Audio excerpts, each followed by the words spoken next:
Éternel mon Dieu, Yeshua, nous sommes là pour t'adorer. Nous sommes là pour, oh Dieu, t'offrir ce parfum des grands prix que tu mérites. Ce parfum que le roi mérite. Ce parfum de bonne odeur qui n'est rien d'autre que nos vies, nos âmes, nos cœurs.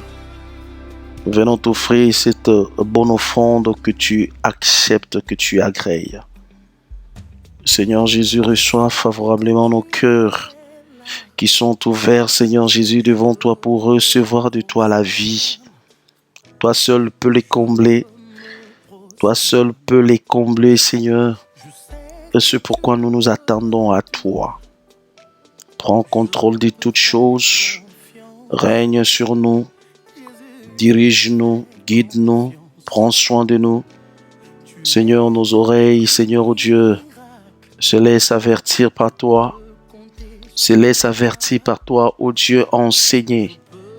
Et c'est pourquoi nous avons besoin que tu nous parles. Au nom puissant de Yeshua Mashiach, et nous disons Amen. Que Dieu nous bénisse une fois de plus pour ce temps de prière. Alors, nous sommes dans le livre d'Exode, toujours avec l'histoire de notre bien-aimé Moïse, et Exode chapitre 3. Et cette fois-ci, nous allons commencer à partir du verset 11e. Je vais vous parler d'un message que j'ai intitulé « Les signes de ta bénédiction ». Le signe de ta bénédiction. Je crois que le Seigneur nous fera du bien. Alors je suis dans Exode chapitre 3 à partir du verset 11e. Moïse dit à Dieu, « Qui suis-je pour aller vers Pharaon et pour faire sortir d'Égypte les enfants d'Israël ?» Dieu dit, « Je serai avec toi. Et ceci sera pour toi les signes que c'est moi qui t'envoie. Quand tu auras fait sortir d'Égypte le peuple, vous servirez Dieu sur cette montagne. » Moïse dit à Dieu, « J'irai donc vers les enfants d'Israël, ainsi de suite. » Bien-aimé, on voit Moïse qui a reçu l'appel de Dieu. Je crois, si vous lisez à partir du verset 1er de ces chapitres, vous allez le comprendre. Hier, on avait essayé de parler de ça et nous continuons aujourd'hui. Moïse qui était dans le pays des mendiants parce qu'il était en fuite. Il avait fui Pharaon qui cherchait sa mort. Et là-bas, il rencontre Dieu. C'est ça ce que j'aime avec notre Dieu. Même lorsque je vous ai dit fuir, hier je vous avais dit fuir ici symbolise les moments de manque, les moments de faiblesse. Et bien souvent, c'est dans le moment de faiblesse que Dieu nous rencontre. Ça j'aime. C'est ça ce que j'aime chez notre Dieu. Quand nous sommes faibles, lui vient. C'est-à-dire que la faiblesse, c'est juste un vent qui t'amène entre les bras de Dieu. Quand nous sommes faibles, Dieu vient. J'aimerais dire à une personne, peu importe ces moments de faiblesse que tu traverses, ces moments d'incertitude, Dieu te rencontrera. Dieu ne sera pas loin de toi. Tout le monde peut être loin de toi sauf Dieu. Ah, j'aime Dieu. Dieu vient de là où il était parti, de là où il s'était réfugié, de là où il avait fui, le Seigneur l'a rencontré. J'aime notre Dieu. Même lorsque nous sommes incertains, on ne sait pas ça va commencer où notre vie, c'est quoi l'histoire de notre vie. Le Seigneur rencontre Moïse. Et Dieu lui dit, « Je vis mon peuple qui est en Égypte en train de souffrir. J'ai vu tous ceux qui lui font pousser ses oppresseurs. J'ai entendu les cris et j'ai eu pitié. Maintenant, j'ai décidé de le faire sortir de là. Et c'est toi que je vais envoyer, toi Moïse. Hier, je vous ai parlé de ça. Moïse dit maintenant à Dieu, moi, tu m'envoies là-bas. Tu n'es pas informé que Pharaon me cherche là-bas. Tu n'es pas informé que j'ai un casier judiciaire bizarre là-bas. Tu n'es pas informé qu'il n'y a pas une bonne nouvelle pour moi là-bas. Oh, tu n'es pas informé que le terrain n'est pas propice pour moi. Le terrain n'est pas bon pour moi. Et moi, je vais aller dire à Pharaon quoi? Moi, vraiment, Moïse, je vais aller dire à Pharaon quoi? J'aime Dieu. Dieu lui dit, oh yes, je serai avec toi. Waouh. Bien aimé, la première bénédiction, le premier signe de notre bénédiction, c'est celui-là. Moïse manifeste, montre à Dieu la réalité des choses. Il lui montre la réalité. Le terrain n'est pas bon là-bas. Là-bas, il n'y a pas une bonne nouvelle pour moi là-bas. Tout n'est pas bien. Les casiers judiciaires n'est pas bon. Si j'arrive en Égypte, on va m'attraper. On va m'arrêter. Ils vont même me tuer. Puisque le dossier, même si le premier pharaon là, le pharaon qui cherchait ma mort est mort. Mais le dossier est resté. Il y a encore ces ministres qui sont là. Ils vont me tuer. La réalité qu'il y a sur le terrain ne me permet pas de fouler mes pieds là-bas. J'aime Dieu. Il dit, je serai avec toi. Waouh. Oh. Si la réalité n'est pas bonne pour toi, moi je serai avec toi. C'est-à-dire que moi je serai avec toi. Je vais faire en sorte que tout ce que tu as cité là n'ait pas impact sur toi. Moi je serai avec toi. Bien-aimé, quand tout est sombre, cherche la présence de Dieu dans ta vie. Quand les choses ne marchent pas, cherche la présence de Yoshua dans ta vie, la présence de Jésus. Quand les choses ne vont pas bien, quand tu ne sais pas par où commencer, quand tu es incertain ou incertaine, cherche la présence de Dieu. Lorsqu'il n'y a pas une bonne nouvelle pour toi, cherche la présence de Dieu. Oh, quand tu te sens que je suis accablé là, je ne sais quoi faire, cherche la présence de Dieu. La bénédiction commence par la présence de Dieu. Le signe de la bénédiction. La première des choses que Dieu dit à Moïse, je serai avec toi. Oh, bien-aimé, dans ta vie, cherche d'abord Dieu avant tout. Cherche d'abord à être avec Dieu avant tout. Cherche avec Dieu. Parce que, j'aime Dieu. Il t'envoie dans une tâche difficile, mais il ne t'envoie pas seul. Il te donne une tâche difficile, mais il ne te laisse pas seul dans cette tâche. J'aimerais dire à une personne qui dit, là, c'est pas facile, pour moi, c'est pas facile, tu n'es pas seul. Dieu sait que c'est pas facile, c'est pourquoi il est à tes côtés. Si Dieu savait que c'était facile, il ne serait pas à tes côtés.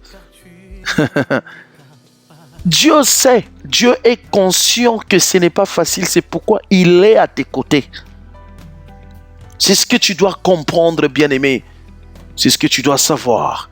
Dieu est à tes côtés. Je serai avec toi. La réalité n'est pas bonne, mais moi je serai avec toi. Je suis plus que la réalité. Le terrain n'est pas favorable pour toi, mais moi je suis avec toi. Je suis plus que le terrain. Ton casier judiciaire n'est pas bon. Je suis avec toi. Je suis plus que les casiers judiciaires. On cherche à te faire mourir, mais moi je suis avec toi. C'est moi-même qui ai la résurrection et la vie éternelle. Personne ne te tuera. Oh, bien-aimé, cherche la présence de Dieu. J'aimerais insister là-dessus. Cherche la présence de Dieu. La présence de Dieu couvre toutes ces réalités qui sont devant toi. La présence de Dieu sait maîtriser tout ça. La présence de Dieu sait gérer toutes les réalités bizarres qui sont autour de toi. Cherche la présence de Dieu. J'aimerais dire à une personne, cherche la présence de Dieu. C'est la première des choses que tu dois chercher. Et j'aimerais dire à une personne, ne pense pas que Dieu t'enverra seulement là où c'est facile pour toi. Non. Le problème n'est pas que ça sera difficile ou que ça sera compliqué. Le problème est que, je vais aller là-bas. Ok, on a dit que les gens ont échoué là-bas. Mais mon problème, ce n'est pas ça. Mon problème, ce n'est pas la mauvaise nouvelle que j'apprends. Mon problème est, où est mon Dieu? Il est où mon Dieu? Il est où? Est-ce qu'il est loin de moi? Est-ce qu'il est éloigné de moi? Où est mon Dieu? Where is my God? Où est mon Dieu? Où est mon Dieu? C'est ça la première des choses à savoir. Ne crains pas les réalités qui sont devant toi, les vents qui soufflent, le feu, toutes ces épreuves, ne les crains pas. Toutes ces mauvaises nouvelles qui te font peur, il ne faut pas avoir peur. Bien-aimé, cherche juste la présence de mon Dieu. On m'a dit que ce n'est pas facile, c'est difficile, mais où est mon Dieu? Dieu lui dit, je serai avec toi. Ah bon? C'est-à-dire que là, déjà, l'affaire est résolue. C'est-à-dire que je ne permettrai pas que tes pieds arrivent chez Pharaon sans moi. C'est moi-même qui sera là-bas. Parce que Dieu est conscient de ta situation. Parce que Dieu est conscient de ta situation. Parce que Dieu est conscient de ta situation. Je ne permettrai pas que tes pieds arrivent chez Pharaon seul. Ça j'aime. Alléluia. Et le deuxième signe, il dit ceci. Et ceci sera pour toi les signes que c'est moi qui t'envoie. Voilà. Quand tu auras fait sortir d'Égypte les peuples, vous me servirez sur cette montagne. Bien-aimé, tu ne peux pas être béni sans servir Dieu si tu ne sers pas Dieu. Tu ne peux pas nous dire que tu es béni et on ne te voit pas servir Dieu. Tu n'es pas béni. Celui qui est béni sert Dieu. Ah, on ne me croit pas en gros. Bien-aimé, celui qui est béni sert Dieu. Il s'occupe des affaires de Dieu.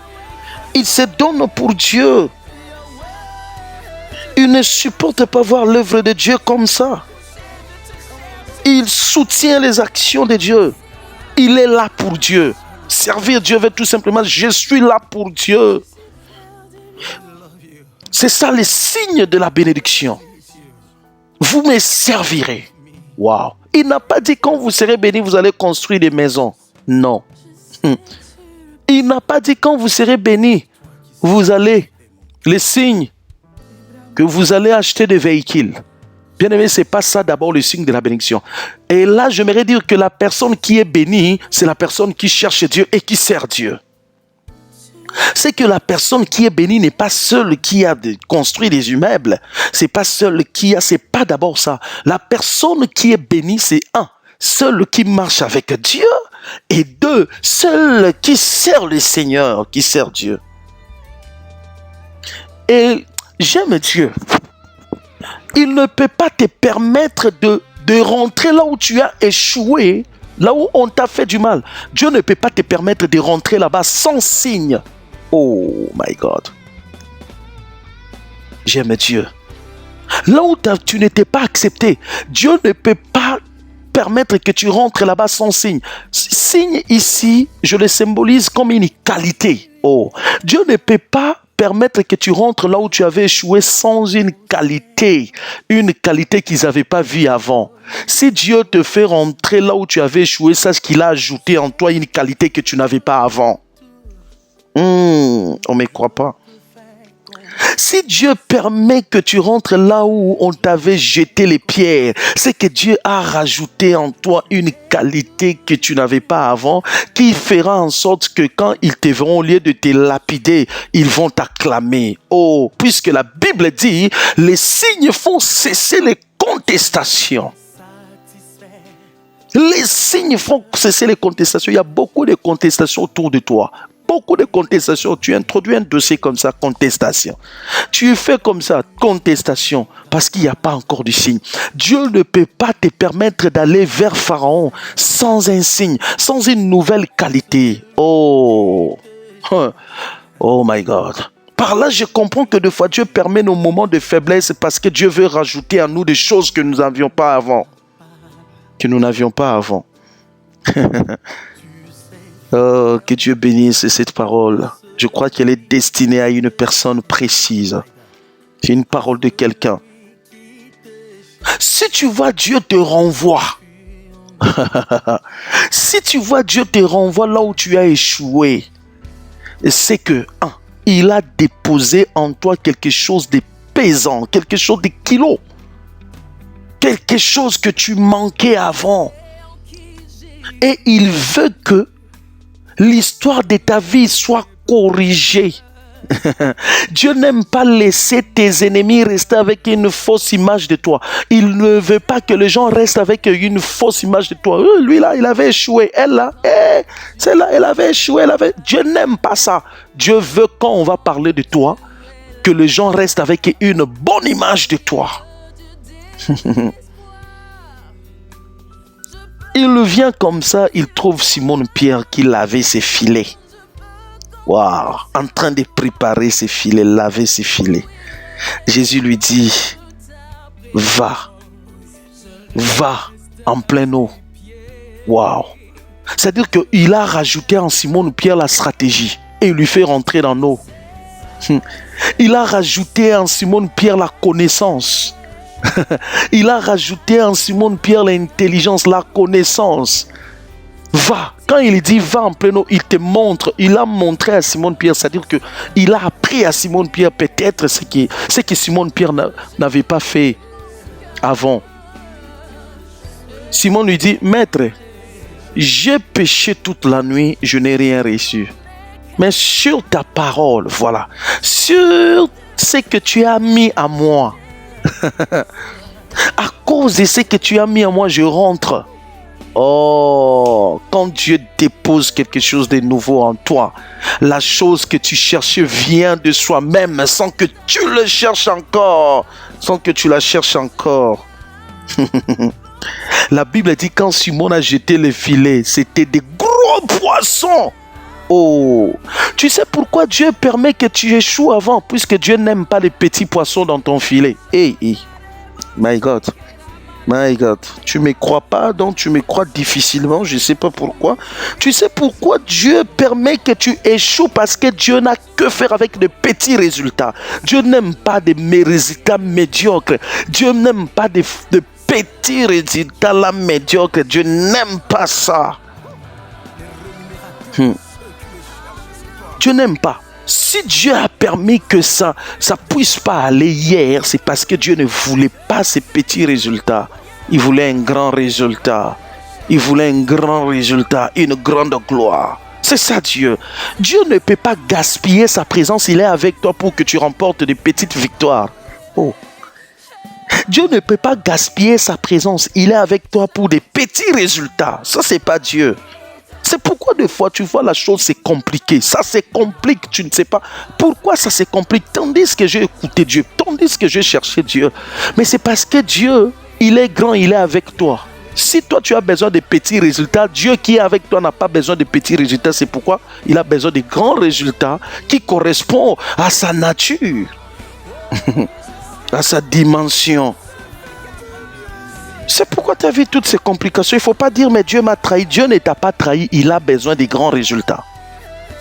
Tu sais pourquoi Dieu a besoin de grands résultats? Parce que ces grands résultats vont s'occuper de ton ancienne histoire. Oh. Dieu sait que tu avais échoué et il ne peut pas laisser ton histoire comme ça. L'encre correcteur de ton ancienne histoire s'appelle des grands résultats d'aujourd'hui. Si tu me comprends, gloire à Jésus. Oh, si tu ne me comprends pas, c'est ton affaire. Oh, que Dieu te fasse grâce. Rentre chez Pharaon. Mais cette fois-ci, tu ne rentres pas sans signe. J'ai aimé l'attitude de Moïse. Tu veux m'envoyer là-bas? C'est-à-dire que il reconnaît qu'en lui, il n'y a rien qui peut faire qu'il rentre là-bas. Il reconnaît qu'en lui, il n'y a rien qui peut faire qu'il rentre là-bas. Comment tu m'envoies rentrer là-bas? Je ne dois pas rentrer après tout ce temps. Je dois rentrer seulement Moïse, comme Moïse d'hier là. Non. C'est que j'aime, bien aimé, quand tu es dans la présence de Dieu, désire quelque chose de nouveau. Ah Seigneur, moi je suis dans ta présence. Tu veux me laisser sortir comme ça, seul, comme j'étais venu? Non. C'est ce que les disciples ont demandé à Jésus, non? On a tout laissé, maintenant on t'a suivi. C'est quoi notre part? C'est ça en fait. Et Moïse, il a tenu compte de ces temps passés, du temps passé. Il a tenu compte de cette période, longue période où il était absent. Mais je ne dois pas rentrer comme ça. C'est-à-dire que Moïse a refusé la routine de voir la même chose. Bien-aimé, refuse la routine dans ta vie. Je refuse de revoir la même chose. Je refuse de voir la même chose. Je refuse d'être la même personne. Je refuse... Non. Pourquoi je dois être la même personne? Pourquoi toujours les mêmes choses? Pourquoi? Année prochaine, cette année, on avait dit cette année, vraiment le 31 décembre, cette année. Mais depuis que l'année a commencé, depuis le mois de janvier, du 1er janvier jusqu'à présent, tu remarques toujours rien. Tu espères au mois d'avril rien, mois de mai rien, et puis l'année termine, 2022 vient. Cette année. Des slogans, Moïse a refusé les slogans. Moïse a refusé les slogans. C'est pour dire aussi à une personne, là où tu as échoué hier, ne rentre pas sans Dieu. Là où tu as échoué hier, ne rentre pas sans Dieu. Là où ça n'a pas marché, ne reprends pas sans Dieu, sans l'accord de Dieu, sans la présence de Dieu. Que Dieu bénisse celui qui capte, qui est juste en train de capter cette parole et qui comprend.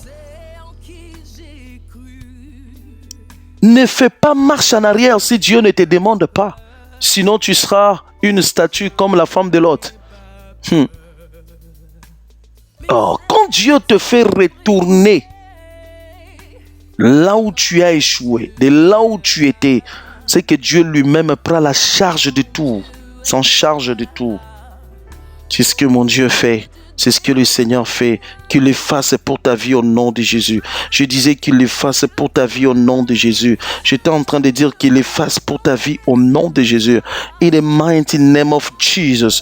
Que Dieu le fasse au nom de Jésus. Que Dieu le fasse au nom de Jésus. Bien-aimé, aujourd'hui, Dieu va te donner les signes. Les signes, tu as besoin des signes, de la certitude. Tu as besoin de demander à Dieu, tu es vraiment avec moi ou pas? Oh, tu as besoin des signes, tu as besoin des signes. J'aimerais dire à une personne, tu as besoin des signes, que Dieu te donne des signes. Oh, les années passent comme ça, j'ai besoin des signes. J'ai longtemps resté dans la misère, mais j'ai besoin des signes. Quand les signes changent l'histoire, changent les discours. Les signes. Oh, je t'ai donné les deux signes. Le plus important. 1. La présence de Dieu. Et 2. Sois avec Dieu, sers Dieu. Si tu comprends ces deux signes, bien-aimé, tu es béni, ta vie est bénie. Tu peux être chez toi à la maison, mais tu sers Dieu en soutenant ceux qui sont en train ceux qui sont dans le terrain. Tu peux servir Dieu, c'est pas seulement prêcher, mais tu peux servir Dieu en sortant même en donnant des aides aux enfants démunis, aux gens qui n'ont pas à manger. Aller dans des orphelins, donner à manger, donner l'argent, distribuer, aider ceux qui font des bonnes œuvres, soutenir les actions, soutenir les serviteurs de Dieu. Tu peux servir comme ça. Tu peux prêcher, tu peux en cours de route, tu prêches. Sers Dieu, fais quelque chose pour Dieu. Il faut que Dieu remarque que tu es en train de faire quelque chose pour lui. C'est ça le signe de la bénédiction. C'est celui qui est béni qui sert Dieu. Si quelqu'un n'est pas béni, il ne sert pas Dieu. Mais c'est ce que la Bible dit. Quand vous sortirez, vous me servirez. Voilà les signes. Voilà les signes. Je serai avec toi. La présence de Dieu. C'est celui qui craint Dieu, qui marche avec Dieu, qui est béni. Et 2, sert Dieu. C'est ça les signes de la bénédiction, point barre. On cherche que les prophètes prophétisent sur nous, tandis que dans la Bible, il y a tout. Il y a la bénédiction dans la Bible. Tu dois lire la Bible pour comprendre. Il y a tout dans la Bible. Oh, que Dieu t'aide au nom de Jésus. Que Dieu t'aide au nom de Jésus. Que Dieu t'aide au nom de Jésus. À partir de maintenant, prends la décision. Même dans le revenu que tu as, même le peu, fais quelque chose pour Dieu.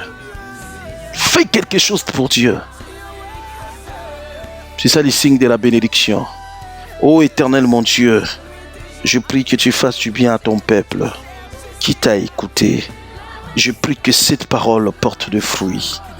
Je prie que la gloire de ce Dieu d'Israël que tu es, mon Dieu, alléluia, couvre la vie de tes enfants, de ton peuple. Au nom de Jésus-Christ, bénis, Seigneur Jésus, chacun. Là où chacun a échoué, je déclare la réussite et la nouvelle force au nom de Jésus. Et que Dieu des cieux te donne le succès, qu'il soit avec toi au nom de Jésus-Christ.